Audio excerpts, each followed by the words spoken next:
I remember the smell before I remembered anything else. Sharp antiseptic mixed with something sweeter, faint and almost fragile, the scent of white roses. When I finally pieced together where I realized I was lying in a private hospital room in San Francisco. The air hummed with the quiet rhythm of machines, each beat marking time I couldn't feel. My body refused to move, but my mind drifted somewhere between darkness and waking.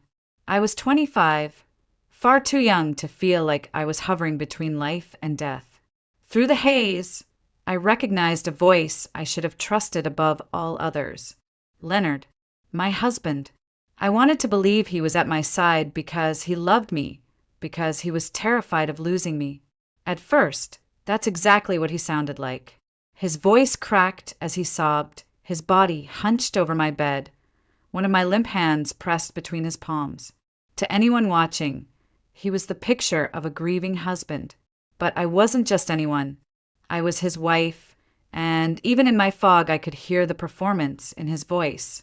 The tremor sounded rehearsed, the sobs shallow. He was crying loudly enough for someone to hear him through the door. And then, as if on cue, there was a knock. "Mr. Hayes," a doctor's voice said gently. "I'm sorry to interrupt, but I need your signature on a few documents regarding your wife's treatment." I recognized him. Dr. Benjamin Rhodes, head of the surgical department. Leonard sniffled dramatically, lifting his face as though he'd been caught in private grief. "Of course, doctor," he answered, voice heavy with false sorrow. The papers rustled. I couldn't see them, but I heard Leonard scribble his name. Then silence. For a moment, I thought they had both left. But when the door clicked shut again, Leonard's voice changed. He leaned close to me, so close I could feel his breath against my ear. His tone was low, stripped of all pretense. "Angel," he whispered, his old nickname for me. "You couldn't have given me a better birthday present. 29 years old today, and soon I'll be free. Freer than I ever dreamed." The words sliced through the fog in my head. A birthday present? My death?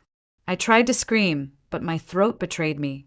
My body lay still, a prisoner in its own skin. Leonard straightened, and when Dr. Rhodes returned, his act was back in place. "Doctor," he asked softly, "be honest with me.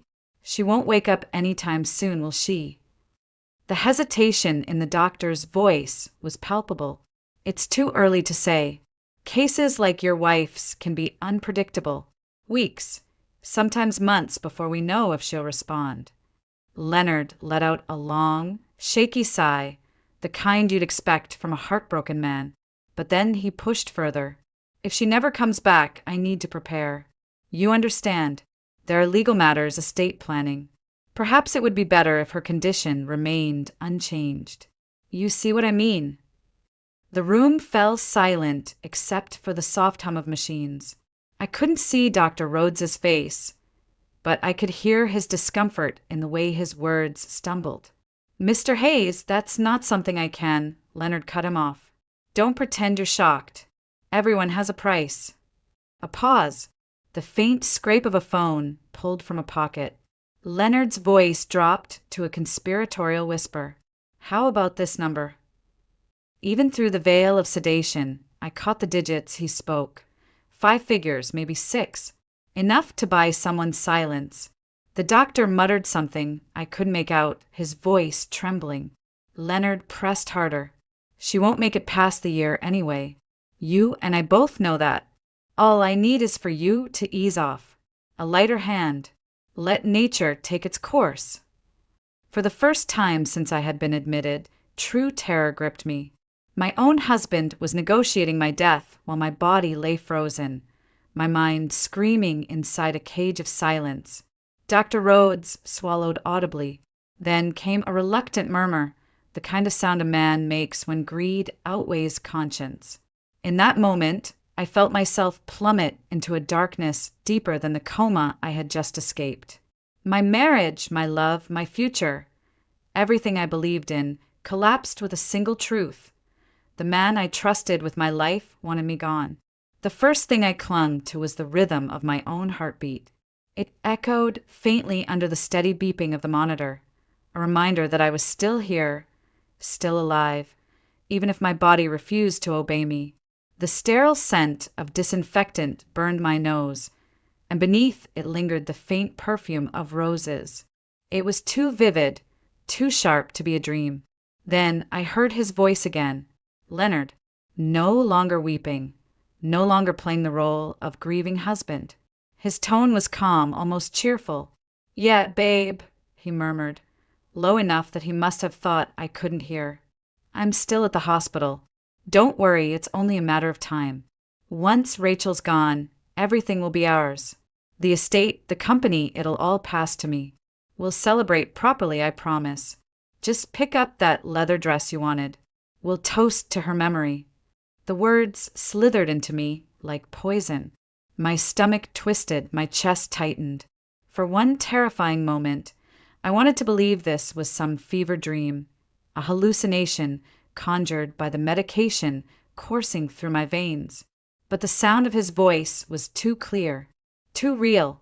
Shock came first, raw and blinding. Then a slow, searing fury burned through me. How could the man I married, the man who once whispered love into my ear, plot my death like a business deal? Rage surged where despair threatened to drown me, and in that rage I found a single thought that cut through the haze. I have to live. I bit down hard, clamping my teeth against the inside of my cheek. Pain exploded, sharp and metallic, filling my mouth with the taste of blood. It was real, undeniable proof that I was alive. My body might be broken, but I was not gone. Not yet. The monitor beeped faster as my heart raced. I forced myself to steady it, terrified he would notice, terrified the machines would give me away. I had to be careful, patient. He thought I was powerless. That was the only weapon I had left for now. My mind slipped, unbidden, into memory. I saw him months earlier, sitting across from me in the oncologist's office when we first heard the word tumor. His hand had tightened around mine, his face a mask of worry. At the time, I thought it was love. But soon after, something shifted. His sudden interest in my company's accounts, his obsession with checking my medical files, dragging me to second and third opinions in private clinics across California. He told me it was because he didn't trust the doctors, that he just wanted to be sure. Back then, I believed him. I wanted to believe him. But now, lying there, bleeding from the inside of my cheek, I finally understood. He wasn't looking for hope. He was looking for certainty. Certainty that I had no chance. Certainty that my death would be quick, inevitable, and profitable. I closed my eyes against the sting of tears. Grief and fury twisted together inside me. But above them both rose something stronger. Resolve. I would not let him win. Not this way. Not ever. I wasn't dead. And as long as I could still feel the fire in my veins, I would fight. When I was a child, I used to wonder if the world had simply forgotten me. My earliest memories are not of lullabies or a mother's embrace, but of the echoing halls of an orphanage in Northern California. I was told I had been left there as an infant, abandoned on the front steps in the middle of a storm. The staff gave me a name, and for the first 5 years of my life, that was all I had. Just a name and the shifting kindness of strangers who never stayed long enough to become family. But then came the Donovans. Nicholas and Marlene were engineers, practical people who lived modestly in a quiet suburb outside Sacramento. They had tried for years to have children, and when that failed, decided to adopt. The day they walked into the orphanage is etched into my memory as clearly as if it happened yesterday. Nicholas had kind eyes that lit up behind his glasses, and Marlene's voice trembled with a mixture of nerves and hope as she crouched down to meet me. For the first time in my life, I felt chosen.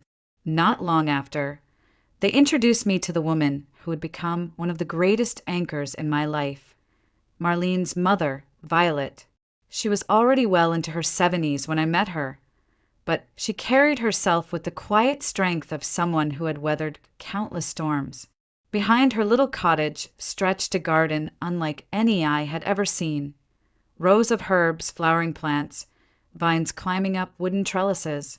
She called it her healing garden, though to me it looked like something out of a fairy tale. I spent hours there as a girl, my small hands brushing over lavender and mint, listening as Violet explained which plants soothe fevers, which calm nerves, which could ease pain. She never called it magic, but to me it felt like the closest thing to it. In that garden, I began to believe that the world wasn't only about loss. There was care and renewal too, waiting if you were patient enough to nurture it. The Donovans gave me more than a home. They gave me stability. We weren't rich, but there was always food on the table, laughter at dinner, and encouragement whenever I doubted myself. Nicholas loved to say that a good mind was the best inheritance a parent could give. He'd spend evenings helping me with math problems, teaching me how to take things apart and put them back together, whether it was a clock or a simple circuit. Marlene, ever the practical one, taught me compassion, how to notice when someone else was struggling and offer help without expecting anything in return. I flourished under their care. School, which had once felt like a blur, became a place where I excelled. Numbers and logic came easily to me. But I also carried the optimism that Violet had planted in me, that there was goodness in people and possibility in the future. My teachers called me gifted, but I always thought it was simply because, for the first time, I wasn't weighed down by loneliness. When I graduated high school, it was with honors. My parents cried the day I was accepted into Stanford, proud in a way that words couldn't capture. They didn't have much money, but they supported me every way they could, telling me that dreams were worth the sacrifice. I promised them I would make it count, that I would build a life not only filled with success, but also with love, with the kind of family I had once only imagined. Back then, I believed wholeheartedly in happy endings. I believed that hard work and a good heart were enough to secure them. I never imagined that years later, lying motionless in a hospital bed, I would be clinging to those childhood lessons just to survive. Graduating from Stanford felt like stepping into the sunlight after years of preparation in the dark. But what I didn't realize was that success in the classroom didn't guarantee a smooth path in the real world. My resume was polished, my grades impeccable, yet doors still closed in my face. Every interview seemed to end the same way, with polite smiles and phrases like, "You're talented, but you need more experience." Experience I couldn't get unless someone first gave me a chance. For a while, I worked whatever jobs I could. Part-time positions in small firms, late nights freelancing on design projects I barely understood at the start, and weekends waiting tables just to cover rent in Palo Alto. There were nights when I sat in my tiny studio, eating ramen, wondering if all my hard work had been for nothing.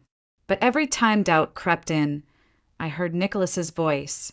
A good mind is the best inheritance. And I pushed forward. Little by little, the tide began to turn. A small construction supply company hired me as a project coordinator. It wasn't glamorous, but it was a start. I learned the ins and outs of contracts, negotiations, and the rhythm of deadlines.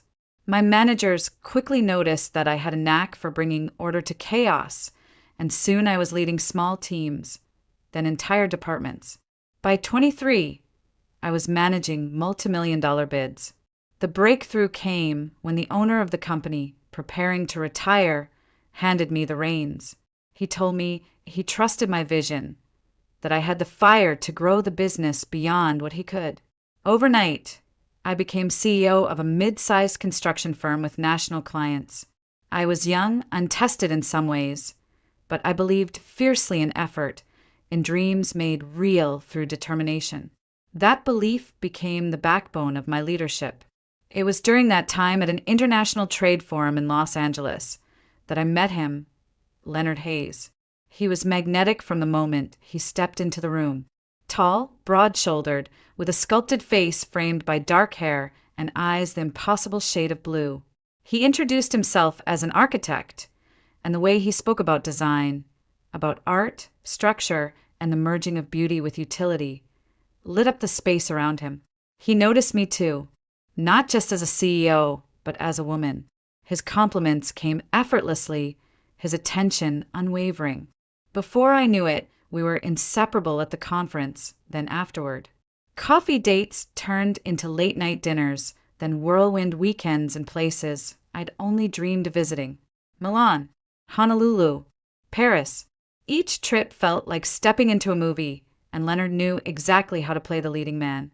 When he proposed, it was under the glittering lights of New York. During a Broadway musical, we both pretended to follow even as our eyes stayed locked on each other. He knelt, the ring sparkling like something out of a fairy tale, and I said yes without hesitation. How could I not? I was swept up in a storm I thought was love. Our wedding was everything the magazines would have envied. A lavish ceremony in San Francisco, attended by business partners, family, and friends. I wore a designer gown, a tailored tuxedo, and for one dazzling evening, I felt like I was living the life I had always dreamed of. But not everyone was convinced. I remember the way my father pulled me aside, his brow furrowed. "Rachel," he said softly, "are you sure about him? Something about this man feels off. He seems too smooth, too eager." I laughed it off then, brushing his concern away with the arrogance of someone too in love to listen. I told myself my parents were simply protective, that they couldn't see what I saw in Leonard. I wanted to believe so badly that I had finally found my forever. Looking back now, I wish I had listened. It started so quietly I almost ignored it. A dizzy spell here, a sharp headache there. I told myself it was stress, long hours, too much coffee, and too little sleep. But the spells grew stronger. One afternoon, in the middle of a board meeting, the world tilted sideways and I collapsed. The next hours blurred into hospital corridors, scans, and the cold precision of a neurologist explaining what I didn't want to hear. A tumor. Words I thought belonged to someone else's nightmare, not mine. I was 25. My whole life stretched before me, until suddenly it didn't. Leonard was there when I received the news. His hand was wrapped around mine, his eyes wide with something I mistook for fear. He whispered promises into my ear that we would fight this together, that I wasn't alone. I clung to him like a lifeline. I needed to believe him, but soon I began to notice changes. At first, subtle. He asked more questions about my company, about where documents were stored, about which accounts were in my name alone. He hovered over meetings he had never cared about before, reading contracts, flipping through shareholder reports. I told myself it was natural, his way of preparing in case I couldn't. Still, there was something unsettling in the way his concern shifted. The flowers and late-night love note stopped. Instead, he accompanied me to doctor's appointments with a strange eagerness, demanding second and third opinions, pressing each physician to explain the worst-case scenarios in detail. He said it was because he wanted certainty. I wanted to believe that was love, that his sudden obsession with paperwork and prognosis came from fear of losing me. But lying in that hospital bed, listening to him barter with a doctor for my silence and my death, the truth snapped into place like a cruel puzzle finally solved. All those questions about inheritance, his insistence on reviewing insurance policies, the way he lit up not when a doctor gave us hope, but when they suggested there might be none. He wasn't preparing to care for me. He was preparing to bury me. The realization cut deeper than the diagnosis itself. My body had betrayed me once, with a tumor that grew silently in my brain. But my heart had betrayed me worse, because I had handed it to a man who saw my illness not as tragedy, but as opportunity. I remembered my father's warning, his unease at Leonard's charm. I remembered brushing it aside, smiling at the man who had swept me off my feet. How naive I had been, how blind. The pain of the tumor was one thing. The pain of that betrayal was something else entirely. It hollowed me out, left me ashamed of my own blindness. If only I had listened. If only I had seen the signs. But shame could wait. I couldn't let regret become my coffin. If Leonard saw my illness as his ticket to freedom and fortune, then my survival would be the one weapon he never expected me to wield. When I finally managed to open my eyes, the world around me was blurred by harsh, fluorescent light. My limbs were weak, heavy as if chained, but I could feel them. That alone felt like a victory. A shadow moved in the doorway, and then a young nurse appeared, her dark hair tied back loosely, her face open and kind. I named Tegriad Esha Miller. She froze when she noticed my eyes tracking her. Then, with a surprised gasp, she leaned in close. "You're awake," she whispered, her voice trembling between joy and caution. I forced my lips to part, my voice a rasp barely louder than the hum of the machines. "Don't tell him. Don't tell the doctor either." Confusion clouded her face. "Why not?" "They'll want to know." "No," I hissed, my breath breaking. "They want me dead. My husband and Dr. Rhodes. I heard them. Plotting."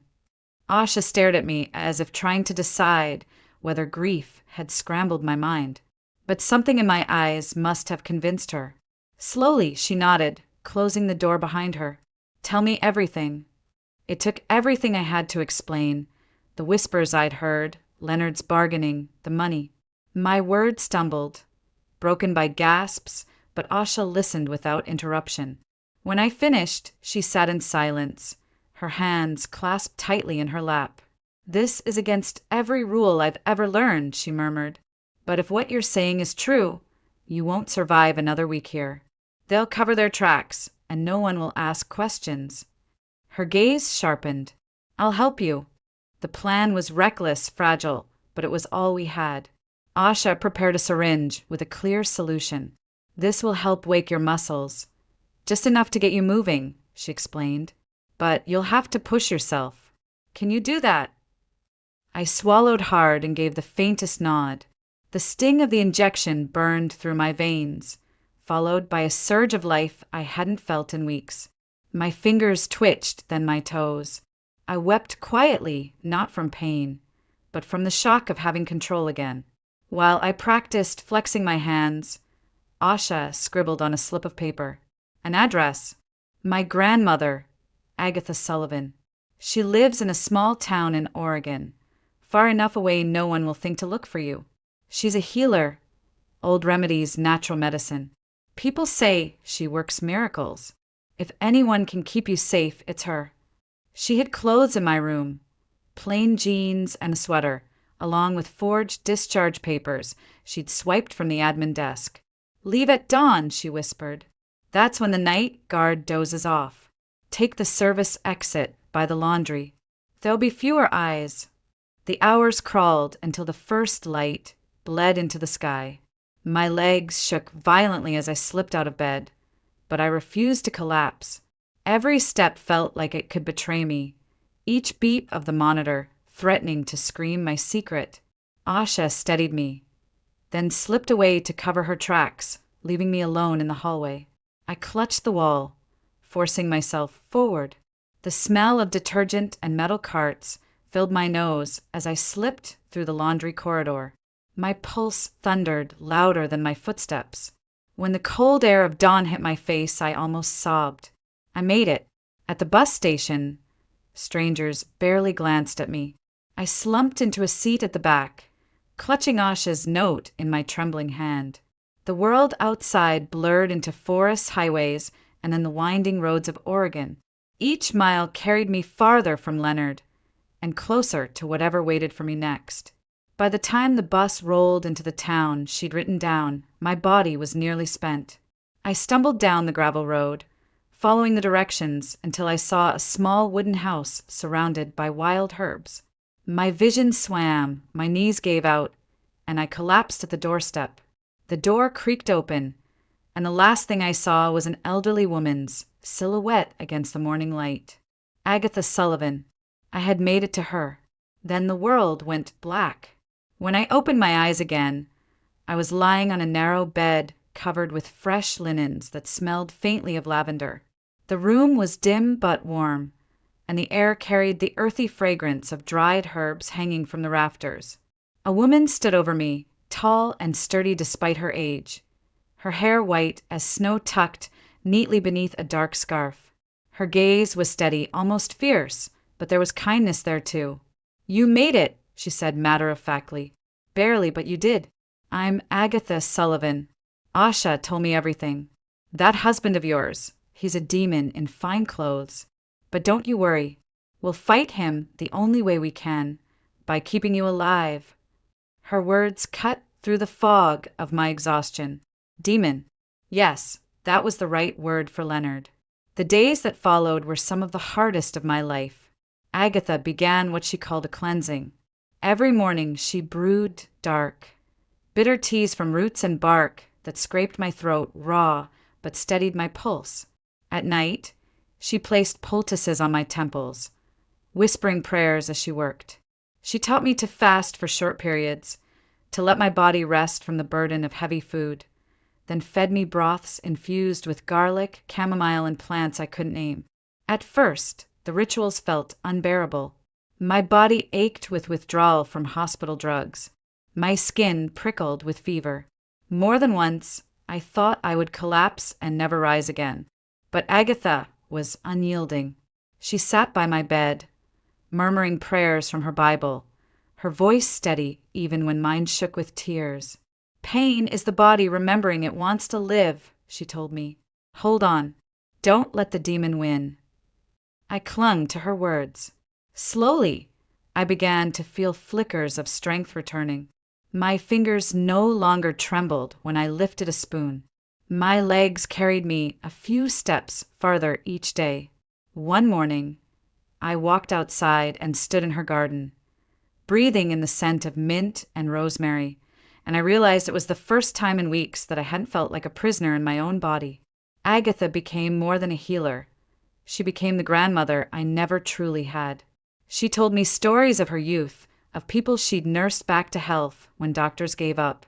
She scolded me when I doubted myself, but held me when nightmares woke me trembling.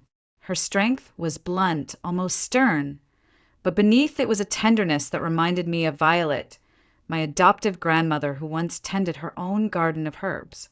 The fear that had shadowed me since the hospital began to loosen its grip. Instead of obsessing over Leonard's betrayal, I learned to focus on each small victory. Another step, another clear breath, another night without pain splitting my skull. Healing, Agatha reminded me, wasn't just for the body, it was for the spirit. She took me to a small church in town, a modest white-steepled building where the pews creaked and the hymns were sung slightly off-key. At first, I sat in the back, silent, wary of eyes on me. But the congregation welcomed me with gentle smiles and open hands.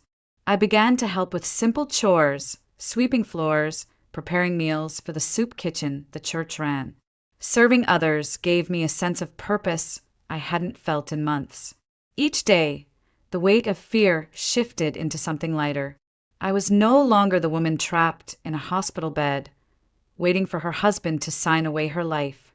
I was Rachel Donovan, still standing, still breathing, slowly rediscovering the meaning of living. One crisp autumn afternoon, as I walked home from the small church with a basket of bread for the soup kitchen, I heard a sound that froze me in place. A child crying, shrill, desperate. I followed the noise around the corner of a dirt road and found a little boy, no more than 4, stumbling as he tried to escape a woman whose face was flushed with drink. She raised a rolling pin above him, shouting incoherently, "Stop!" I cried, stepping between them before I had time to think. The boy collided into my legs, burying his face against me. His tiny shoulders shook with terror. The woman sneered at me, slurring, "Mind your own business, church girl." I stood my ground. "He's your son. How can you raise a hand against him?" For a moment, she faltered, but then her eyes hardened with drunken defiance. Before she could lunge, another voice rang out behind us, strong and commanding. "That's enough, Lydia." A tall man strode forward, his work clothes still dusty from labor, his gray eyes filled with both sorrow and restrained anger. He gently took the boy from my arms. "Andrew, it's okay. Daddy's here." That was how I met Ethan Cole. He apologized for the scene, his jaw tight with shame. But I only shook my head, still clutching my racing heart. "You don't have to apologize. He's safe now." From then on, Andrew often found his way to Agatha's house when Ethan worked long shifts at a lumber yard nearby. He was a bright, curious boy who clung to me as if I had always been there. I sang to him, tended scrapes on his knees, and for the first time since my illness, I felt the stirrings of motherhood in my chest. Ethan, too, began stopping by, at first just to thank me, then to share simple meals after church, conversations that stretched late into the night. He was not like Leonard. There was no polish, no smooth words designed to impress. Ethan was steady, grounded, a man who carried burdens without complaint. He never pushed, never demanded. He simply showed up with quiet respect, with kindness that asked for nothing in return. Yet every time I saw Andrew's trusting eyes or felt Ethan's quiet presence, guilt tugged at me. I was still married. Legally, Leonard Hayes was my husband, and until I severed that tie, I could not let myself dream of anything new. My heart yearned for peace, for a family like this, but my past held me hostage. Meanwhile, in San Francisco, Leonard was living the life he had stolen. Through whispers in the business world and the occasional news article that reached even our small town, I learned he had squandered company funds on lavish parties and indulgent trips. Worse, his name appeared in glossy magazines alongside Vieira, his mistress turned fiancée. They were planning a wedding, a spectacle to flaunt his supposed wealth and charm. The sight of their photograph in a society column nearly shattered me. Leonard in a tailored suit, Vieira in a glittering gown, both smiling as if their happiness was built on something pure instead of betrayal and stolen life. I sat at Agatha's kitchen table, the newspaper trembling in my hands, anger surging hot in my veins. All the nights of healing, of rediscovering who I was, coalesced into one truth. I couldn't keep hiding. My silence was his shield, and if I wanted to reclaim my life, I had to break it. For Andrew, for Ethan, for the woman I used to be. I folded the paper and whispered to myself, "It's time to go back." The night of Leonard's wedding was everything he had always craved: opulence, glitter, attention. The ballroom of a luxury hotel in downtown San Francisco shimmered under chandeliers. Tables dressed in crystal and gold. Guests in gowns and tuxedos clinked champagne flutes while the press hovered at the edges, their cameras hungry for a perfect shot of the city's most eligible widower marrying his new bride. I slipped in unnoticed, dressed in the modest attire of a church volunteer, a simple dark dress, a scarf pulled low over my hair, and a name badge I'd borrowed from a soup kitchen charity Leonard had once pretended to support. My heart pounded, but my face betrayed nothing. When the music quieted and the couple prepared for their first dance, I moved. My hands trembled as I asked the DJ for a moment at the microphone, saying I had a blessing to deliver on behalf of the parish. He, unsuspecting, handed it over. I stood at the edge of the stage, staring out at a sea of glittering faces. Leonard's eyes locked onto mine, confusion flashing first, then horror. My voice shook at first, but it grew stronger with every word. "Leonard Hayes," I said, "does it feel good to build your new life on the grave of your old one? To stand here with your mistress while pretending your wife died, when in truth you tried to kill her yourself?" The room froze. Gasps echoed like gunfire. Vieira's painted smile collapsed into panic. Leonard lunged forward, but the crowd blocked him, their curiosity pinning him in place. I lifted the microphone higher, my voice unwavering now. "I was that wife. I heard you plotting with Dr. Rhodes to let me die. I heard you whisper to Vieira on the phone, planning how you'd spend my inheritance while I lay in a coma. You thought I would never wake up, but here I am." Cameras flashed. Reporters surged closer, recording every word. Leonard stammered, his face pale as marble. "She's lying. She's unstable. Unstable." I cut him off. "Or alive. You signed away my life before it was over. And you sold my company's future to fund your parties and affairs. The truth is in the records, the contracts, The accounts you drained. Gasps turned into murmurs, then into outrage. Guests shifted away from him, whispers rising like a tide. The image of Leonard Hayes, the charming widower, the brilliant architect, crumbled in front of everyone. Security moved in, not toward me, but toward him. Because by then it wasn't just my words. Board members from my company who had grown suspicious had already been digging. The evidence was waiting, and my testimony was the final nail. That night ended not with a wedding, but with Leonard dragged away from the ballroom in disgrace. His name splashed across headlines for fraud, attempted malpractice, and betrayal. Within weeks, the courts finalized our divorce, cutting every legal tie between us. His control over the company was stripped away, and the board reinstated me as CEO. But I no longer wanted to hoard success. With Agatha's guidance echoing in my heart, I redirected my energy. We rebuilt the company on principles of fairness and integrity, while I invested much of my regained wealth into causes that mattered, restoring the little church in Oregon, opening a senior care home, funding a wellness center that blended medical treatment with holistic practices. Life shifted from survival to purpose, and somewhere along that path, Ethan and Andrew became more than companions. They became my family. Andrew called me Mom. One evening without hesitation, and I wept, pulling him into my arms. Ethan stood beside us, steady as always, his hand warm in mine. Months later, when I found out I was pregnant, with twins no less, it felt like the circle of life had finally turned. Not an ending, but a beginning I thought I'd never see. Now, when I walk through the garden behind our home, with Andrew chasing butterflies and Ethan's laughter drifting from the porch, I finally understand what healing means. It's not forgetting the darkness. It's choosing to step into the light despite it. I survived betrayal. I survived the cruelty of a man I once loved. But survival was only the first step. What came after, faith, justice, love, was the true victory. If there is one truth I carry with me, it is this.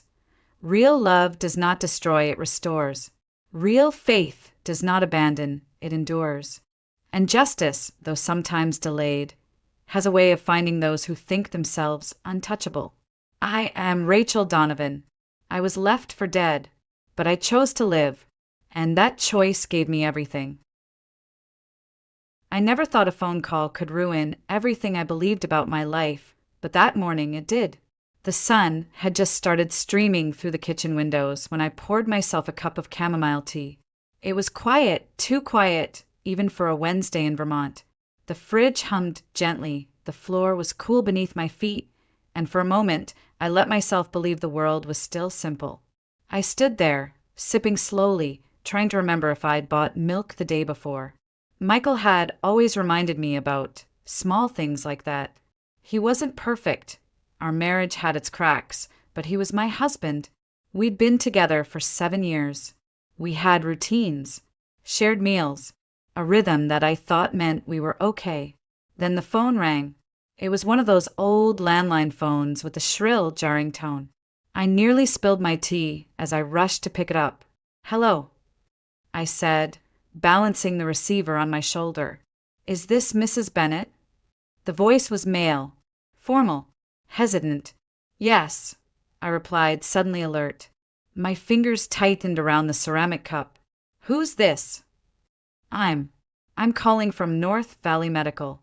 I'm afraid I have some difficult news. Your husband, Michael Bennett, he was in a car accident this morning. He didn't make it." For a second, I thought I'd misheard him. I waited for another sentence, something to soften the blow, to make it less real. But it didn't come. Only silence and the sound of something sharp breaking inside me. "What?" I whispered.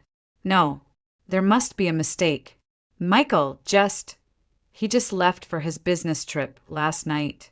"Are you sure it's—" "I'm very sorry, ma'am," the man continued, and I could tell he was struggling too. "There's more you should know." My heart was pounding. My knees felt weak. I sat down slowly at the kitchen table, the chair legs scraping across the tiles like a scream. What else?" He wasn't alone in the car, the man said. There was a woman. She also died at the scene. I didn't say anything. We identified her as a woman named Erin Mitchell. We believe she was involved with your husband. A sound left my throat, dry, breathless, and unfamiliar. Not quite a gasp, not quite a cry. And he hesitated again, and I already knew what was coming, like watching a nightmare unfold in slow motion. We discovered they have children, twin daughters. They're 6 years old. Their next of kin is unclear. We're reaching out to extended family. But we thought you should know. I dropped the cup. It shattered against the floor, the tea staining the tiles like old blood. My hand was trembling, my whole body shaking with a cold that had nothing to do with the temperature.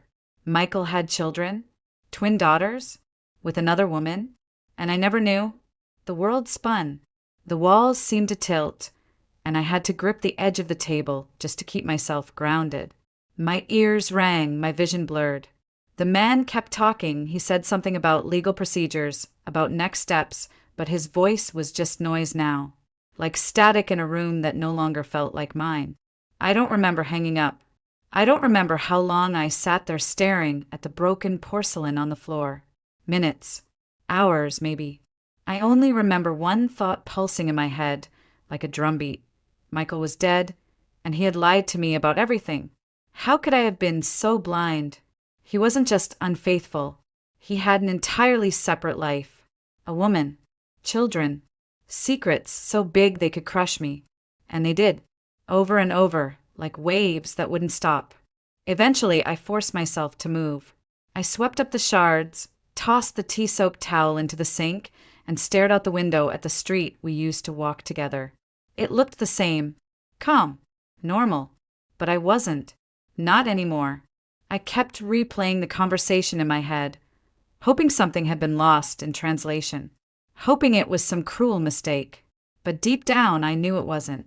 Michael was gone, and the man I thought I knew had never really existed. There was a knock on the door later that afternoon. A social worker. She had kind eyes, soft words, and 2 terrified girls holding each other's hands behind her. They looked like little ghosts. Pale, trembling, too quiet for children that age. I knew their names before she said them, Lily and Grace. I didn't speak. I couldn't. I just looked at them, and something in me cracked. They weren't to blame. They were innocent, and now they had no one. That night, I lay in bed, staring at the ceiling, unable to sleep. Not because of Michael, but because of the way Lily had looked at me, hopeful, scared, and somehow trusting. Like she was asking for something, even if she didn't know what it was. I didn't know what I would do. I only knew this. If I turned them away, I'd be no better than the lies he left behind. And I was done living in his shadow. The funeral was small, quiet, almost hollow. Michael's side of the family, what little there was of it, showed up in black suits and stiff handshakes, barely meeting my eyes. Erin's relatives weren't there. No one claimed the girls. No one stepped forward to speak for them. It was like their parents had vanished and the world had simply moved on. I stood under a gray sky, the wind tugging at my coat, watching 2 tiny girls cling to each other beside a casket they were too young to understand. Lily's hand never left Grace's, and Grace didn't look at anything but the grass. They didn't cry. That was what broke me the most. Children should cry when they lose everything. These 2 had already learned not to. The social worker approached me again after the service. She said they could go into temporary foster care, that there was paperwork, protocols, resources that could be tapped into. But I wasn't really listening. I was staring at Lily's shoes, pink sneakers with a tiny rip along the side. I don't know why that's what made it real for me. Not the death, not the betrayal, but that torn little shoe on a girl who had no idea who I was. And yet, something inside me said, don't let them go. So I didn't. That evening, I brought them home. My house wasn't childproof. It smelled like lavender and old wood polish, not crayons and cookies. I had no toys, no extra toothbrushes, no bedtime stories memorized. but I made space. I cleared out the guest room, washed the sheets, and set out 2 stuffed animals I found in a box from when my niece visited years ago. I had no idea what I was doing, but I couldn't let them disappear into the system. The first few weeks were quiet. Lily asked questions about everything. What time was dinner? Could she have a night light? Did I know how to braid hair? Her voice was small but curious. She was trying. Grace, on the other hand, barely spoke. She watched me with wide eyes from behind her sister. She spent hours alone, drawing in a little spiral notebook I hadn't even noticed she'd brought. Her sketches were surprisingly good. Houses, trees, animals, always in pencil, always with gentle shading. She never showed them to me, but sometimes she'd leave one on the kitchen counter, folded with no name. I hung them on the fridge anyway. I didn't tell anyone at first. Not my coworkers. Not my closest friends. Eventually, word got out. A few neighbors gave me odd looks at the grocery store. One coworker whispered, "You're stronger than I'd ever be," as if pity and admiration came in the same breath. But I didn't need their understanding. I just needed the girls to feel safe. I wasn't ready to explain what had happened, or why I'd made the choice I did. The questions would have been endless. Aren't they his lover's kids? Why would you take them in? Don't you feel betrayed? Yes, I felt betrayed, devastated, hollowed out. But I couldn't punish 2 innocent girls for Michael's lies. They didn't ask to be born into a secret. And the truth was, I needed them too. They gave my mornings purpose, my evenings structure. My grief had been shapeless until then. Now it had hands to hold, little shoes to tie, voices calling from the hallway asking if it was okay to open the pantry. They grounded me whether they knew it or not. Of course, not every moment was sweet. There were tantrums, nightmares, silent dinners where no one knew what to say. I burned dinner more than once. Lily cried when I accidentally washed her favorite shirt with bleach. Grace got sick and refused to let me touch her forehead with a thermometer. I doubted myself daily. Was I doing enough? Was I the right person? Would they ever see me as more than the woman their father lied to? I found myself Googling parenting forums late at night, searching for answers in digital threads written by strangers who knew nothing about my life. But every morning I got up, made breakfast, brushed hair, packed lunches, and tried again.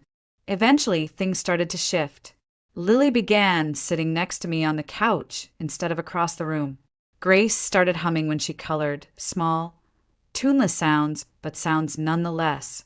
They began calling me Miss Caroline at first, then just Caroline. Then one day, Grace slipped and said Mommy before catching herself. She looked mortified, but I didn't correct her. I just smiled and made pancakes. By the end of that first year, we had routines, inside jokes. Years passed quietly, each one marked by back-to-school nights, birthday candles, and scraped knees. By the time Lily turned 14, she had already started managing the family grocery list. Grace filled sketchbooks faster than I could keep up with. I wasn't just raising children. I was witnessing them become themselves. Favorite songs in the car. We baked cookies that always came out too hard. We danced in the living room to songs from the radio. I bought bunk beds with stars on the frame. They picked out their own blankets. Lily chose sunflowers. Grace picked deep green. One night, as I tucked them in, Lily whispered, "Do you think Daddy can see us?" I froze.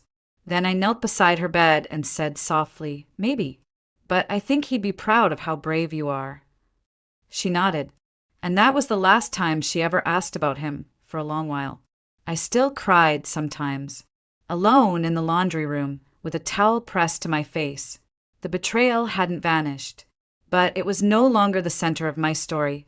These girls were, and I was no longer just surviving. I was becoming their mother. By the time they graduated high school, our tiny home was full of college brochures and part-time job schedules. Lily got into a state university with a full scholarship in accounting. Grace chose a smaller art school 2 towns over, majoring in interior design. I helped them pack, cried when they left, and celebrated every call that came after. 16 years went by before I realized just how much we had built together, not from blood, not from names on paper, but from ordinary days stitched together by love. Lily and Grace grew into young women before my eyes. They each had their own rhythm, their own voice, their own way of being. Lily was steady, focused, drawn to order and structure. She'd always been the one to check her planner twice, to color code her highlighters, to balance a checkbook before she ever got her license. Grace was her mirror opposite. Restless, intuitive, sensitive to light and texture and sound. She filled sketchbooks with color, rearranged her room monthly, and dreamed about spaces the way I used to dream about flavors. They were so different and yet both mine. They called me Mom now. It had slipped into our lives gradually, like the way winter becomes spring. You don't notice the first warm breeze until it's already wrapped around your skin. And I never asked for it. I never dared to expect it. But when it came, it felt right. I kept working, kept saving, kept the house warm and the fridge full. But I let go of a lot of things too. My dreams, mostly. I'd stopped talking about the cafe years ago. There were moments I wanted to bring it up, when I saw a vacant storefront or read about a new bakery. But then Grace would need new art supplies. Lily would need gas money for the drive home. And my dreams would quietly fold themselves back into the cupboard. It didn't feel right to want something for myself. Not when college bills and car repairs loomed. Not when late-night tutoring and office janitorial shifts filled every spare hour. Some nights, I'd pass by the spice rack and touch the glass jar of cinnamon, wondering if it still smelled the same. But I didn't open it. I didn't let myself. We didn't talk much about Michael. Not because we avoided him, but because he simply faded. The girls remembered him vaguely, like a distant relative you saw at weddings. A voice, a shadow, a vague outline of someone they might have known. I never gave them details. I didn't want to lie, but I also didn't want to pass on bitterness. But the questions came anyway. One evening, just as the sun was dipping below the maple trees out back, Lily looked up from her dinner and asked, "What was he like?" I paused, my fork frozen in the air. Grace looked at me too, her expression unreadable. Lily clarified, "Our father. I mean, you never really talk about him." I felt my throat tighten. I took a sip of water I didn't need and set the glass down carefully. Then I said the only thing I could. He was a complicated man. He loved you, but he made mistakes. What kind of mistakes? Lily asked. I looked at her face, so much older now, but still carrying the softness of that 6-year-old who once asked if I knew how to braid hair. And Grace, sitting quietly across the table, her eyes like questions I wasn't ready to answer. I could have deflected. I could have told them something vague and comforting. But after 16 years, they deserved more than that. He had another life, I said. He was married to me when you were born. I didn't know about you. I didn't know about Aaron. I found out everything after the accident. The room was quiet. So, Grace spoke at last, her voice barely audible. You're not our real mom. My heart cracked open. Slowly, painfully, I reached across the table, taking both their hands in mine. Maybe not by blood, I whispered, but I've loved you every day since the moment you walked through my door. I am your mother in every way that counts. No one said anything. The sound of the clock, ticking, filled the silence. I waited for them to pull away, but they didn't. Still, the days that followed were hard. There was more silence than usual. No music during dinner. No jokes in the car. Lily grew quiet, retreating into her schoolwork. Grace spent more time outside, sketching under the porch light or disappearing into her room without saying goodnight. I respected their space. I didn't push. I knew they needed time to untangle what they had just learned, what it meant for the lives they thought they understood. A week later, as I was chopping vegetables in the kitchen, Lily came in and leaned against the counter. Her arms were crossed, her face unreadable. "Mom," she said softly, "I've been thinking." I kept chopping, waiting. About what you told us. About Dad. About everything. I looked up. I was angry. At first, I thought, why didn't she tell us? Why didn't she just lie? But then I realized you never owed us a fantasy. You gave us a home. A real one. You've always been there, every step. That's what matters. I dropped the knife and pulled her into a hug, so tight I thought I'd never let go. The tears came fast. Relief, grief, joy, all tangled together. I love you so much, I whispered. You and Grace, you're my whole world. Grace stood in the doorway, watching. She didn't speak, but after a moment, she stepped forward and wrapped her arms around us both. We love you too, Mom, she whispered. And just like that, the silence lifted. We didn't erase the past. We didn't pretend the truth hadn't stung. But we stitched something stronger over the wound. Something unbreakable. We were a family, and that truth was ours now. The years that followed felt both fast and heavy. We celebrated graduations, endured heartbreaks, got through flu seasons and late-night study sessions. I watched Lily blossom into a young woman who could balance a spreadsheet faster than I could fold a towel. Grace turned her love for sketching into something tangible. She was now studying interior design at a small college 2 towns over. I had done what I promised. I raised them as my own. And yet, something in me had gone quiet. I still woke before dawn, made the same breakfast, packed the same lunches, and left notes on the fridge when I worked double shifts. My body carried the years, sore knees, dry knuckles, eyes that stayed open too long after midnight, but I never let them see that part. I smiled. I asked about professors and parking tickets. I saved every dollar I could. The idea of my cafe had faded into something private, not quite dead, just buried under obligation. Then one night, as we sat around the dinner table, eating Grace's oversalted stir-fry and laughing about it anyway, she put down her fork and asked, Mom, if you could do anything, just for you, what would it be? The question landed softly, but hit something deep. I blinked. What do you mean? If you didn't have to think about money or time or anyone else, Grace said, what would you want for yourself? I looked between the two of them, and for the first time in years, I let myself answer truthfully. I used to dream about owning a cafe, I said, almost laughing at the sound of it. A small one, cozy, somewhere people could come and sit and feel like they belonged. I always loved feeding people, not just their stomachs, but their hearts. Lily smiled slowly. Why didn't you ever do it? I shrugged. Life, bills, timing, and then, I had you too. You became the dream. They exchanged a look. It was subtle, quick, but I noticed. I didn't think much of it, just assumed they were touched by the sentiment. I didn't know, couldn't have known, what they were already planning. Weeks went by. I kept working. They kept smiling in ways that made me suspicious. Grace asked me random questions about paint colors and kitchen layouts. Lily started asking about recipes I hadn't cooked in years. I chalked it up to curiosity, but something was happening. I didn't realize how serious it was until one Sunday afternoon. I came home from the grocery store and found them whispering in the living room with a laptop open between them. When they saw me, they jumped, literally jumped, and slammed it shut. I laughed. What are you two up to? Nothing, they said in unison. Too fast. That's when I knew something was coming. I just didn't know how big it would be. It had started as a joke one evening. Grace sketching a fake cafe logo on a napkin. Lily running mock numbers on a spreadsheet. But slowly it became real. They set up a joint savings account. Every extra dollar from internships, scholarships, freelance gigs went into it.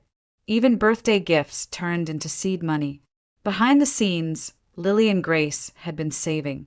Not just their paychecks, but their scholarships, their freelance jobs, their birthday money. Grace took on small design gigs after class. Lily helped a local bakery rework their budget in exchange for financial consulting experience. They pooled everything they had. They started scouting locations, quiet streets, little corners, anywhere within walking distance from home. They ruled out a dozen buildings before finding it. An old brick storefront with ivy climbing up the side and tall windows that caught the morning light just right.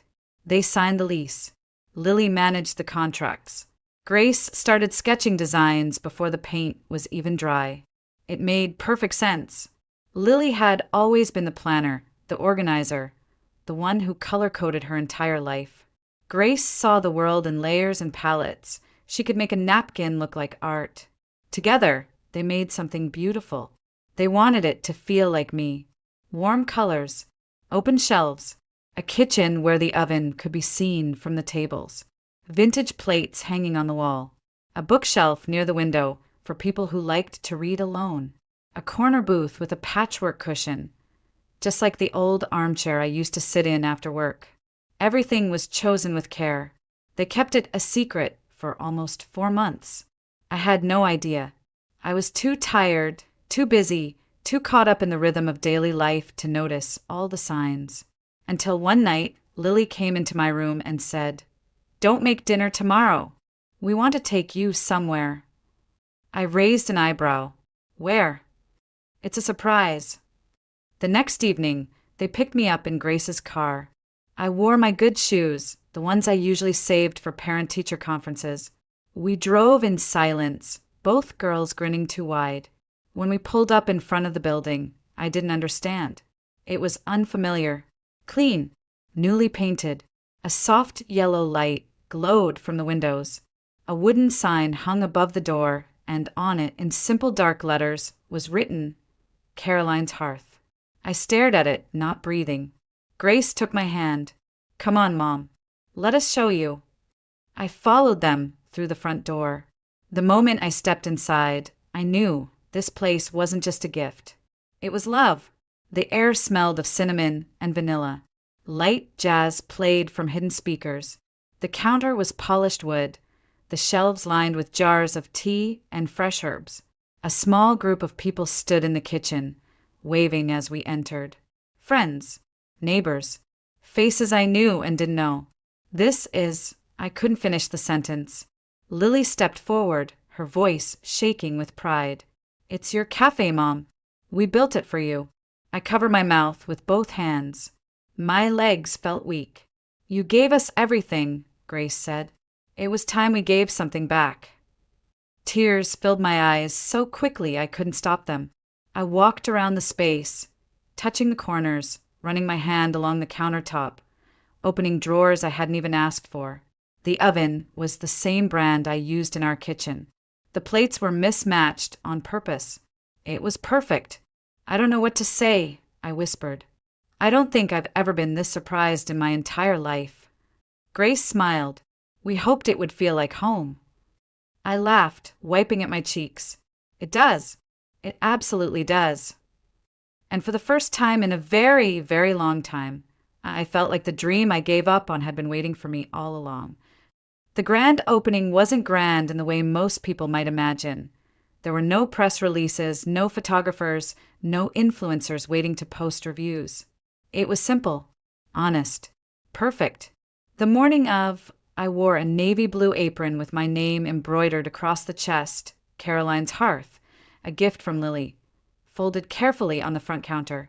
Grace had arranged a bouquet of wildflowers in a mason jar beside the register, and soft morning light poured through the windows, just the way she'd imagined when she first saw the building. I stood at the door while guests trickled in, neighbors, friends, people who had seen me at the grocery store for years and never known my name, a woman who remembered me from the Parent-Teacher Association, a man whose mother I used to care for during her hospice days. They smiled, hugged, sat down quietly. The smell of cinnamon rolls and fresh bread wrapped around them like a blanket. Lily managed the register. Grace floated from table to table, adjusting vases and making sure every detail whispered welcome. And I stood behind the counter, hands trembling slightly, until someone ordered the first cup of coffee. Then I moved, and everything made sense again. It was like I'd stepped into the version of myself I had buried long ago, measuring flour by feel, moving with the rhythm of the kitchen, giving smiles with the food warmth, with every plate. I wasn't just cooking. I was offering pieces of my heart. People lingered. They stayed long after their coffee was cold. They leaned into the windows, reading, laughing, staring out into the sleepy Vermont street like they'd found a second home.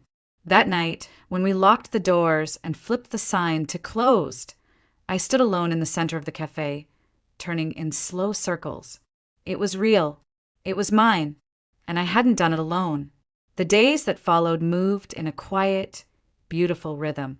Business grew, not explosively but steadily. Word of mouth spread.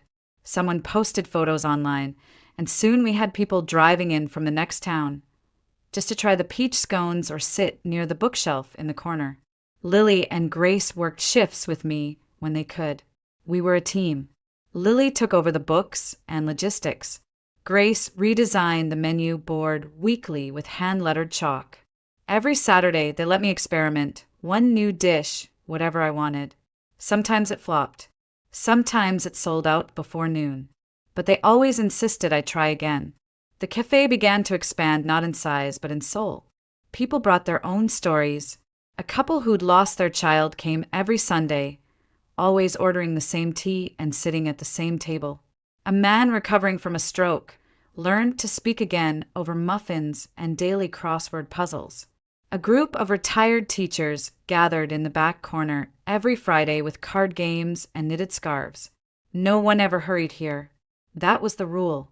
One afternoon, a customer told me, "There's something in the air here. It feels like kindness." I didn't answer. I just smiled. Because what could I say? Kindness was all we had. And it was enough. As months passed, I began to let go of the kitchen a little more. I trained a young girl named Zoe to take over my morning prep shifts. She was quick, kind, and curious. She reminded me of Grace at that age. I stepped back slowly, watched the cafe move without me, and realized it didn't need me at the center to be full of love. That was when I started thinking about the future. One evening, as we wiped down the tables and counted the last of the day's tips, I looked at Lily and Grace and said, "I won't be able to run this place forever, you know." They both stopped moving. "I wanted to stay in the family," I continued.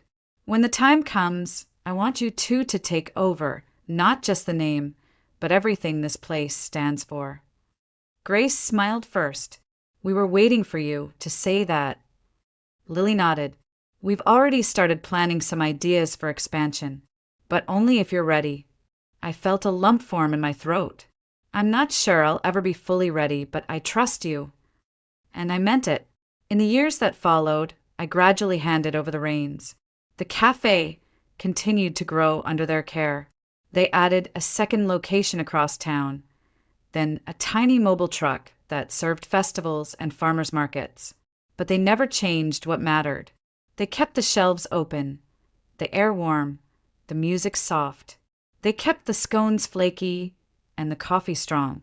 They kept the soul, and they kept my name on the sign. Now, I spend most mornings in the corner booth near the window. My spot, a cup of tea, a fresh croissant, a notebook I rarely write in anymore. I greet customers who don't know who I am. I listen to conversations that float by like wind chimes. Sometimes I watch Lily managing staff with a clipboard in hand. Other times, I see Grace guiding a young designer through fabric samples near the wall. I don't interfere. I don't need to. They've got it. We never speak much about how it all began. Not about Michael. Not about the secrets, the betrayal, the pain that once threatened to bury us all. But the truth is, we don't need to revisit it, because we didn't build our life on what he left behind. We built it on what we chose every day after, and that is everything. Looking back, I realize I never just opened a cafe. I built a home, not for the town, not even just for my daughters, but for the woman I had to become after everything I lost. A woman who didn't quit. A woman who learned that family isn't what you're given. It's what you grow. It wasn't just a building or a business. It was the last piece of a puzzle I didn't know I was still solving. And in this little place, Caroline's Hearth, I found not only my dream, I found the proof that love, real love, always finds its way back, even after everything. I used to think that betrayal was the worst thing that could happen to a person. That discovering a lie, especially one that unraveled everything you believed, was something you never quite recovered from. But now I see it differently. What broke me wasn't just the betrayal. It was the silence that followed, the emptiness, the question of who I would be when the dust settled and no one was left standing beside me. But the truth is, I wasn't alone. Sometimes life hands you a story you didn't ask for, a heartbreak, a burden, a responsibility that feels too big for your hands. But what you do with it, that's what defines who you are. I wasn't the girl's biological mother. I wasn't part of their story from the beginning, but I showed up. I stayed. I chose them every day, and they chose me back. That's what I've learned. Family isn't always something you're born into. Sometimes it's the people who walk with you through the hardest moments, who make room for your grief, your growth, and your dreams, and still stay. You don't need perfect beginnings to build something beautiful. You just need love and the courage to give it without guarantees. And if you're lucky, if you love without expecting anything in return, one day that love might come back to you in the most unexpected, beautiful way, just like it did for me.